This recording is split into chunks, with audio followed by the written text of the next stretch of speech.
जय हिंद दोस्तों। आज क्लास 9 का प्रश्नावली 2.5 का प्रश्न संख्या 15 को सोल्व करने वाले हैं।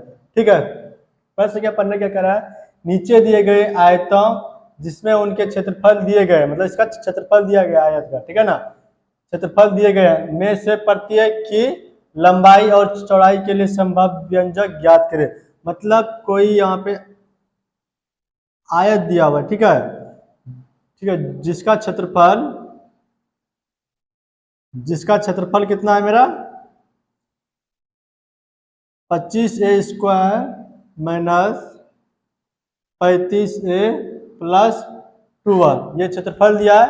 हमको पूछ रहा है कि इसका लंबाई और चौड़ाई क्या होगा। समझ गए? देखो 35a² minus 25a² minus 35a plus 12, इसका क्या करेंगे हम?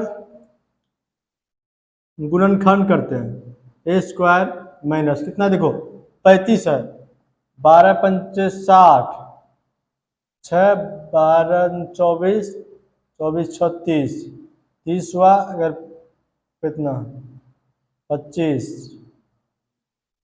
20 गुना 15 कितना हो जाएगा मेरा 30 हो जाएगा, और 20 और 15 35, हाँ कितना हो जाएगा मेरा 20a माइनस 15a प्लस 12। समझ गए? अब इसे कॉमन कितना आएगा मेरा 5a, कितना 5a माइनस 4, फिर कितना कॉमन आएगा इसमें -3, बचती है 15, 5a माइनस 4 कितना है, देखो 5a माइनस 3, फिर 5a माइनस 4। समझ गए? अब देखो ये जो मेरा क्षेत्रफल था, क्षेत्रफल कितना आ गया मेरा 5a minus 3 into 5a minus 4।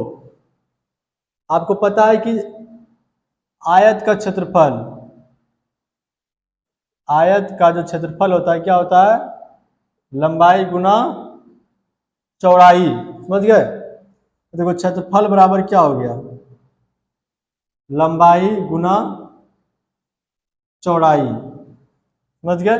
देखो इन दोनों बीच का जो संबंध है, किसका संबंध है? गुना का। मतलब लंबाई मेरा ये हो गया और चौड़ाई मेरा ये हो गया। लिखना है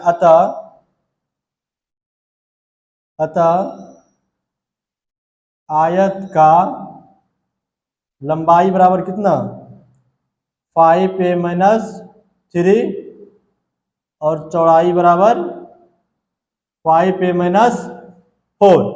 ये आपका क्या निकला? लंबाई और चौड़ाई। ठीक है, समझ गए? अब मतलब ये क्षेत्रफल मेरा दिया हुआ था 25a² माइनस 35a प्लस 12।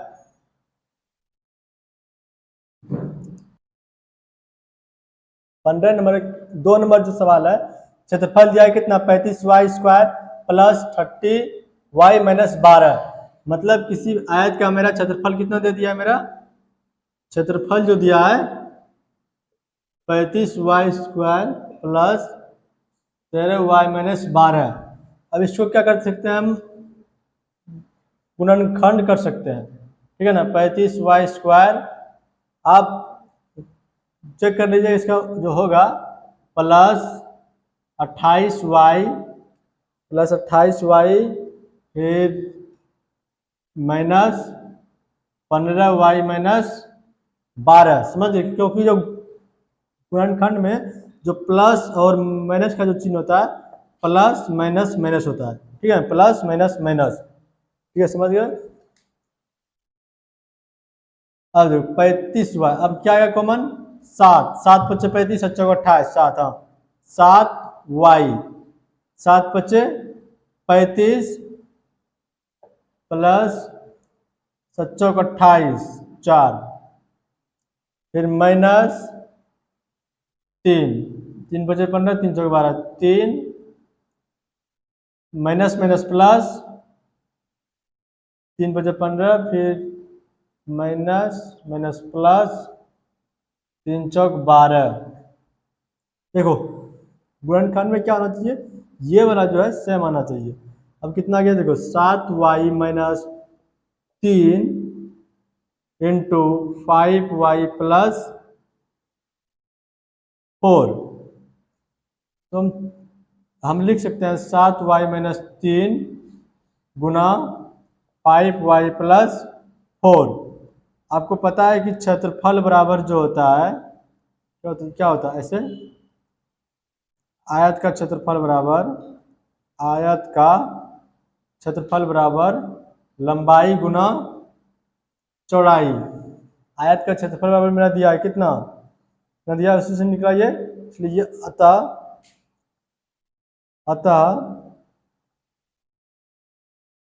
आयत का लंबाई बराबर कितना हो गया मेरा 7y माइनस 3 और चौड़ाई कितना हो गया 5y प्लस 4। ये आपका रहा आंसर। मतलब इसका जो लंबाई निकला कितना निकला मेरा 7y माइनस 3 और चौड़ाई 5y प्लस 4।